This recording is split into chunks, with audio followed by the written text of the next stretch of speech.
Hello and welcome to LiveHope and Planet Gliese. We are live today celebrating Earth Day and raising money for doctors and nurses from all around the world. Basil is a thinker and a filmmaker. He spent most of his time behind the camera and rarely appears. But today he is live with us to introduce you to very special guests. Hello, Basil, and welcome. Hi, I would like to introduce you to very special guests today, namely Mr. Mesfin Zaid. He's an executive producer, CFO, African Union liaison, and founder of the LiveHopeFestival. Mr. Zaid has been an executive in commercial banking and finance for over 39 years. He expanded his knowledge and working in the areas of climate change, energy, municipal solid waste to energy and environment. Mr. Zaid is also one of 3 executive producers of LiveHope. Also, we are here joined by Mr. Eskinder. Abebe is our ambassador of LiveHope Festival for the African Union from Addis Ababa, Ethiopia.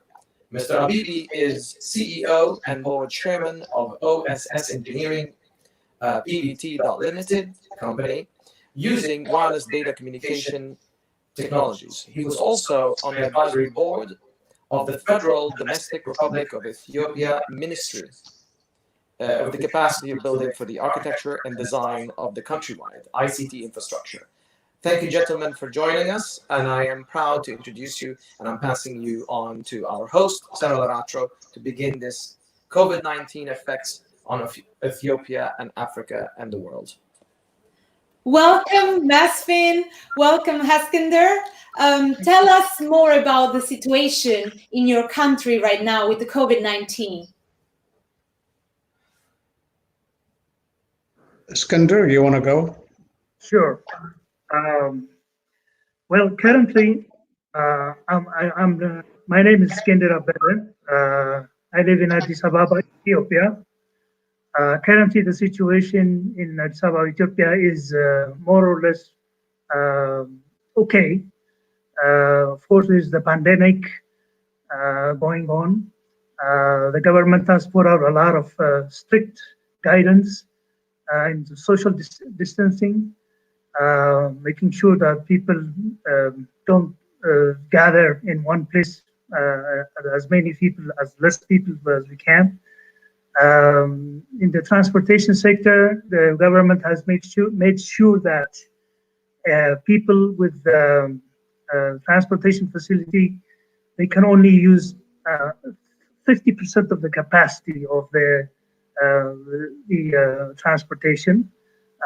This is to reduce the social distancing and to make sure to encourage social distancing. And in addition to that, also, the government has made sure that all kinds of protective equipment, masks, facial mask, or this goggles, and all kinds of gloves should be worn in public. They've made sure that. So because of that, the country needs a whole lot of gloves, a whole lot of masks, and to further protect the pandemic. However, the life in the Addis Ababa is pretty much normal. Most of the people have reduced going around the city. There's a huge effort by the government to reduce the number of traffic in the city. They have made sure that all plate numbers that end with in even and odd numbers can only run on specific dates. So this way we reduce the number of traffic in the city and the number of movement in the city. Fortunately, we currently the impact of the pandemic has taken about three lives in Addis Ababa, and also there are some people who have actually contracted the virus and were able to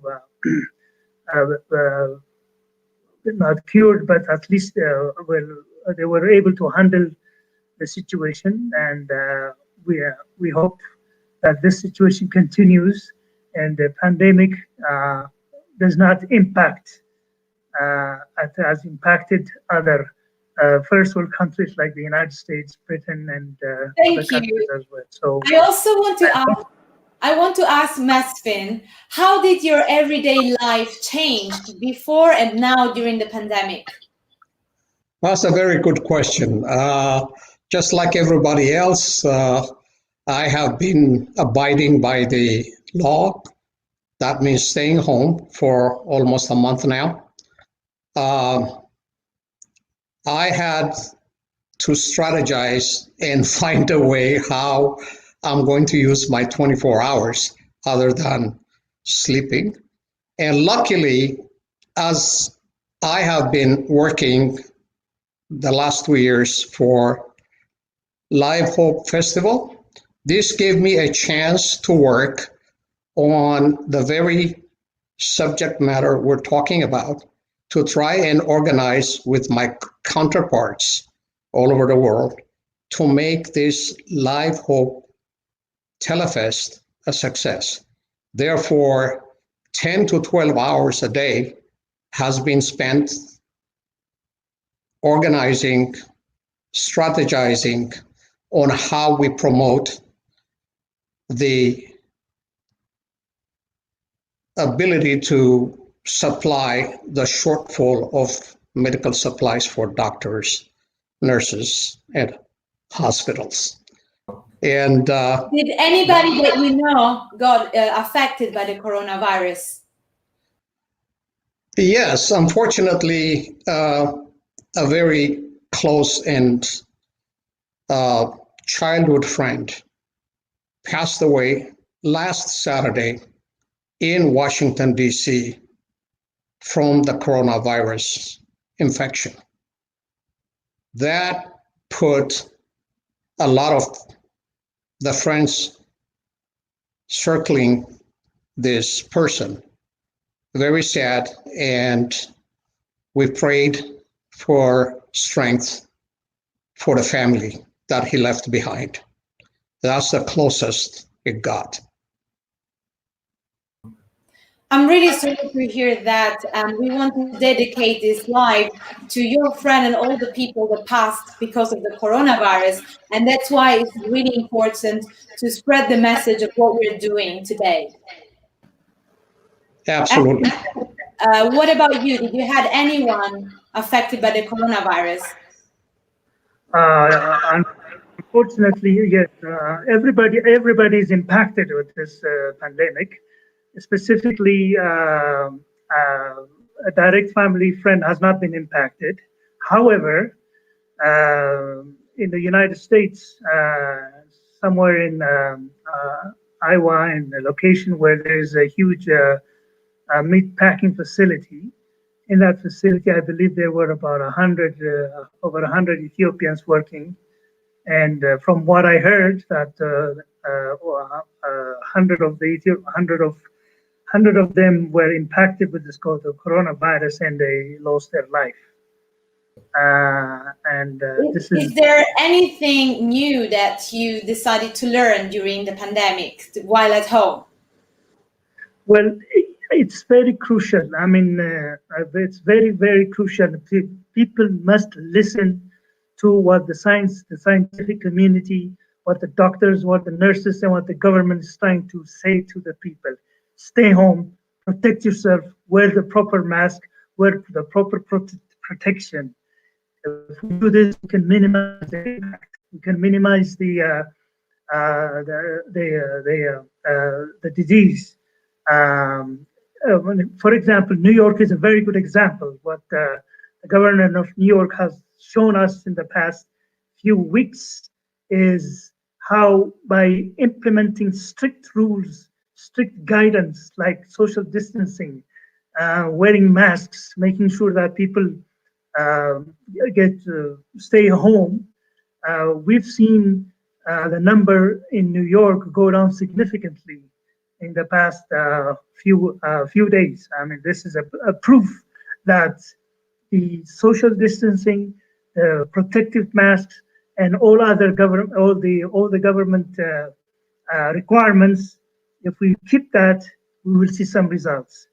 And I preach that here in Ethiopia, in Addis Ababa, to everybody, to every person that I see on the street or on the street, that to make sure to adhere to the guidance, making sure they wear the masks, making sure they maintain the social distancing and all Mesfin, this. So, I know there is a message that you want to share with us, a very important message. Well, the big message is, please, please, please, you need to donate what's needed for this people that to purchase the mask, all the protective gear.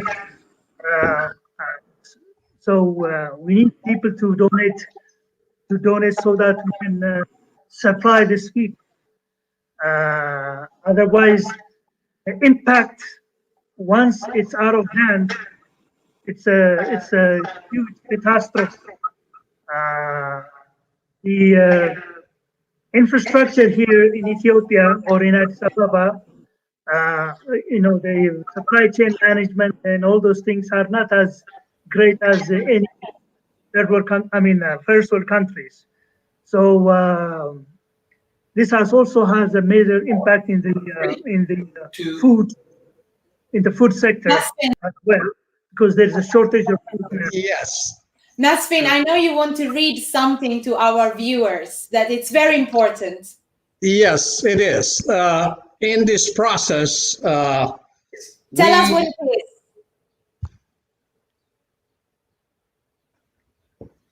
All right. In this process, while we were working on trying to fundraise for purchasing shortfall of medical supplies, this was addressed to the Minister of Ethiopia, and in a very quick way, she was gracious enough to send us a letter to that effect. And allow me to read that letter. To David Camp, executive producer of LiveHope Fund, and the subject is support for Ethiopian COVID-19 outbreak response support. Dear David, we received your email correspondence regarding your interest and plan to support our national COVID-19 outbreak emergency response. On behalf of the ministry and our humble populace, I'd like to extend my heartfelt appreciation for reaching out to us with your own initiative with the support idea in this trying time. As we all know, the COVID-19 pandemic has been a global public health emergency for some time now, putting almost 1/3 of the world's population under lockdown. Ethiopia, with no exception, is one of the negatively impacted African countries by the outbreak, with first case reported on March 13, 2020. And so far, we have 117 cases tested positive for COVID-19, with 3 deaths and more than 25 recovered. Despite all the containment effort we are investing as national multi-sectoral report, we believe the numbers of newly reported cases will increase as seen in different countries around the globe. As COVID-19 is an unprecedented global crisis, the response action in containing the transmission and treating the confirmed cases requires a multi-sectoral response from both governments and non-state actors. Hence, we are witnessing a surge in acts of philanthropy to support governments for uplifting contribution to global and national emergency responses. As COVID-19, as we are informed from your email correspondence, your organization has prepared a LiveHope Telefest, a charity telethon to be held on April 22 to 25th, and now extended, which is mainly organized to mobilize international response to the COVID-19 pandemic using musicians, artists, celebrities, comedians, and speakers. You also mentioned that this Telefest event will bring the world together amid at supporting countries like Puerto Rico, the Sudan, Ethiopia, South Africa, Idaho, and Eritrea in the fight against COVID-19 outbreak. We highly appreciate your efforts once again and hope the Telefest will raise sufficient funds to alleviate shortage of medical supplies for doctors, nurses, first responders, workers, and victims of COVID-19 in the aforementioned countries where the demand for the supplies is yet unmet. We have been communicated by Mr. Eskinder Abebe, elected ambassador representing LiveHope Fund, and Mrs. Hargoin Tamuru, who is Mr. Eskinder's wife, who are focal persons designated by your organization for Ethiopia. In this regard, the ministry would like to confirm our request to receive your aid in areas of critical priority supplies for our health workers that include surgical and N95 face masks, face shields, nitrile gloves, goggles, infrared thermometer, and pulse oximeters. We would be expecting your prompt reply soon. Thank you again for your patronage. Sincerely, Dr. Leah Tadesse, Minister of Health of Ethiopia. Mesfin, can you please tell us a bit more about the author of this letter and the circumstances that led to the existence of the letter? Very good question. As you can appreciate, almost all countries in the world, and mostly in Africa, are short of the medical supplies to fight this epidemic, coronavirus. And therefore, our organization, LiveHopeFestival or LiveHope Fund Telefest, is ready and willing to dedicate our time to raise funds to be able to buy and fulfill the shortage of medical supplies. In that regard, the minister has sent us the letter.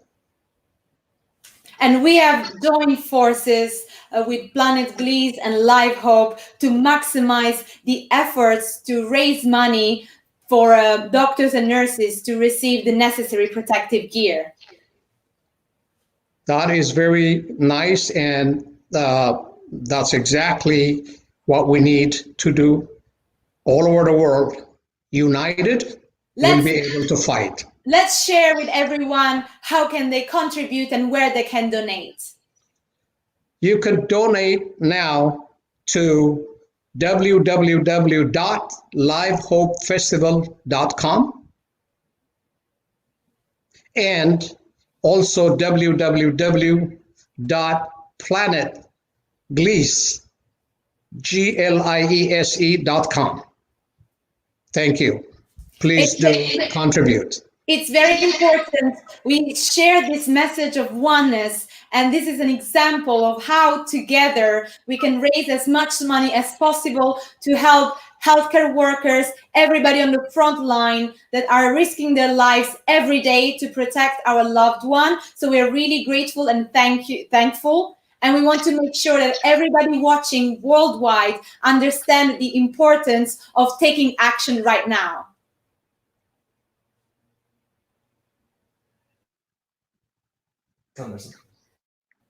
Eskinder, how is the situation in Ethiopia regarding also the food and the shortage of protective gear?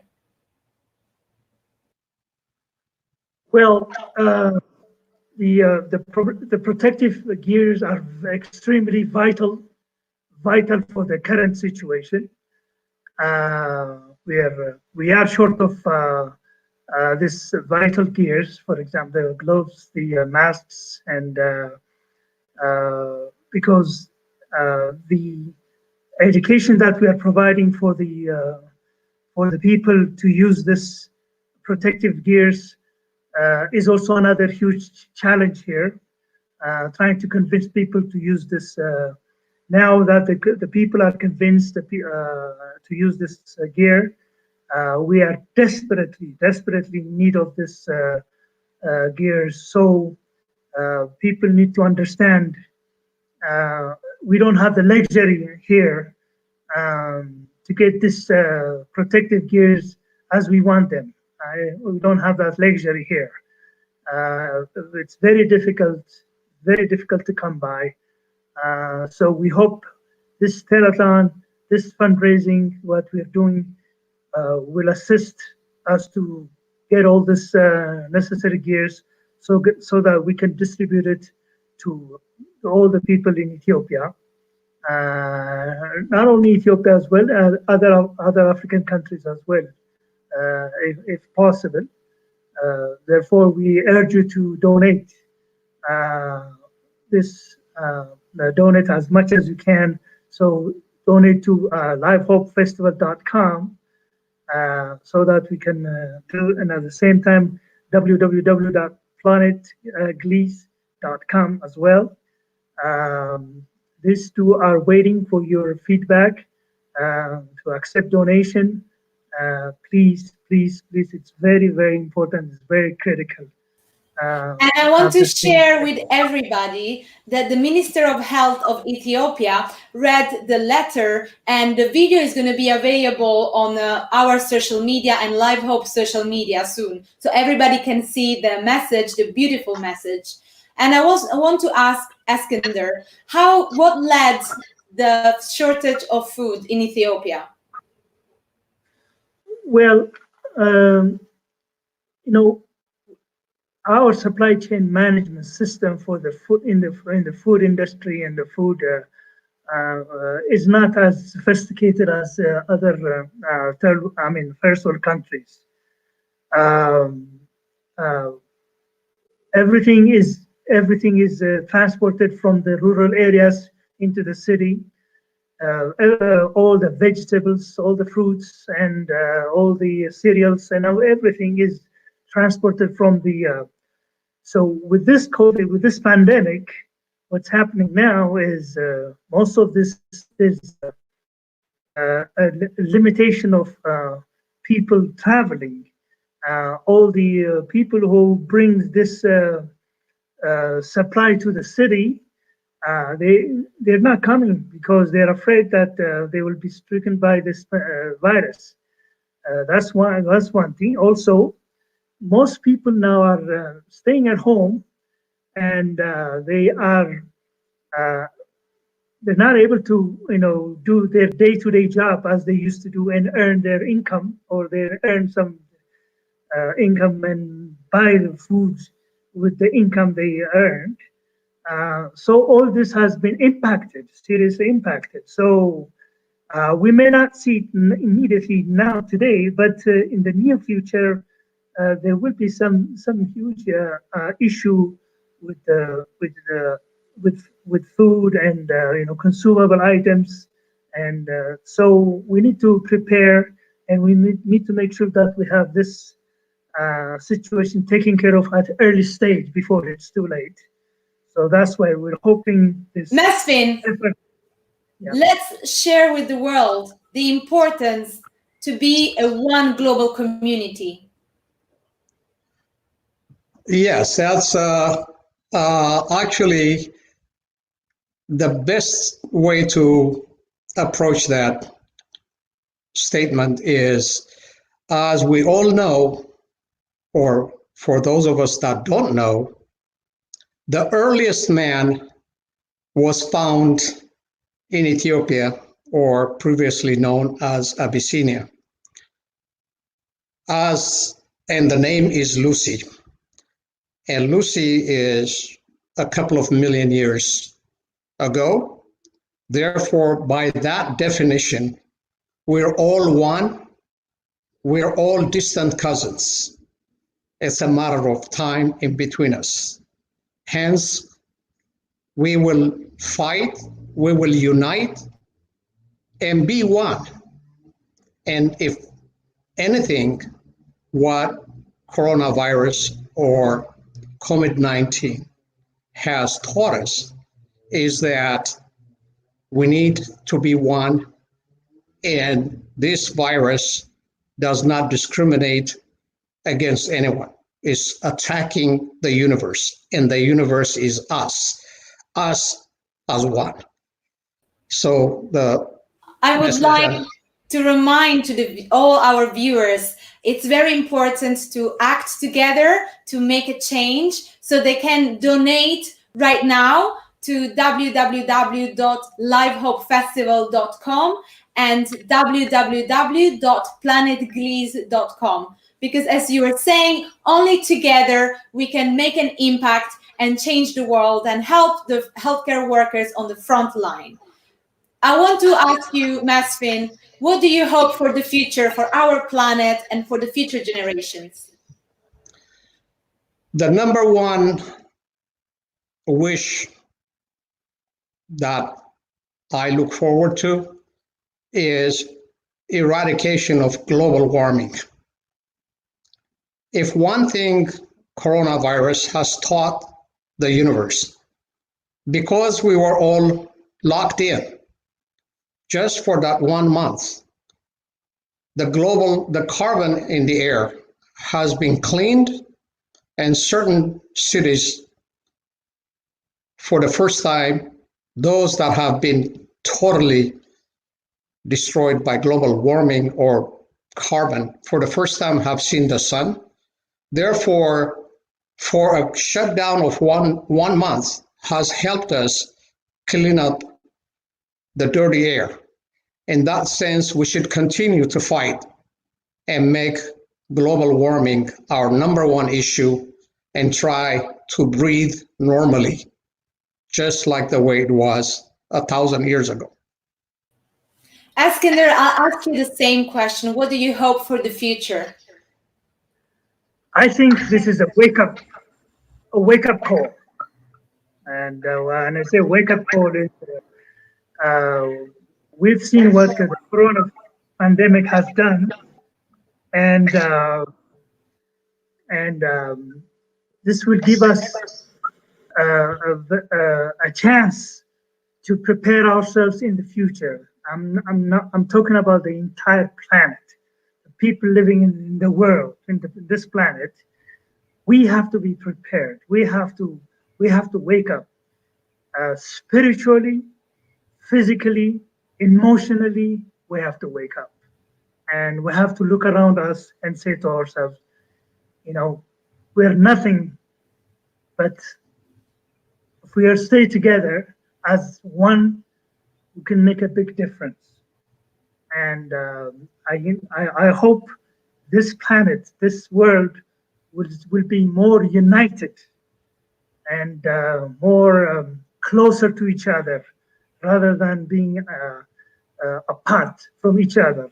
So I'm hoping to see something different now. Hopefully in the future, let's stay together. Let's be together. That's all I'm hoping.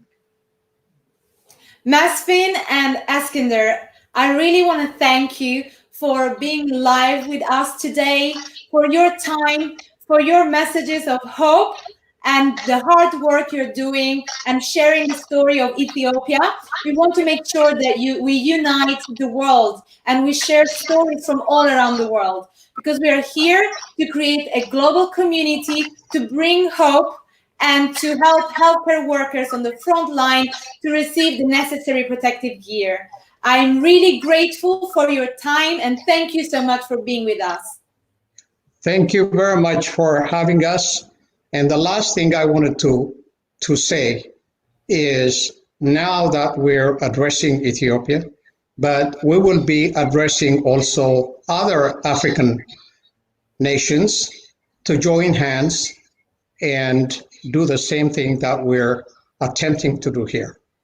Thank you again. Thank you. Thank you, Mesfin. Thank you, Eskinder. Thank you, dear. We appreciate it for the time. Thank you. I want to thank again all the viewers. We are very grateful for the special guests we had today. We're here live celebrating Earth Day and raising money to help doctors and nurses from all around the world to receive the necessary protective gear. So I want to remind you, it's very important to donate now. You can do it going to www.livehopefestival.com and to www.planetgliese.com. Only together we can change the world for the better. Thank you so much for watching. We will be back soon live. Thank you. Bye.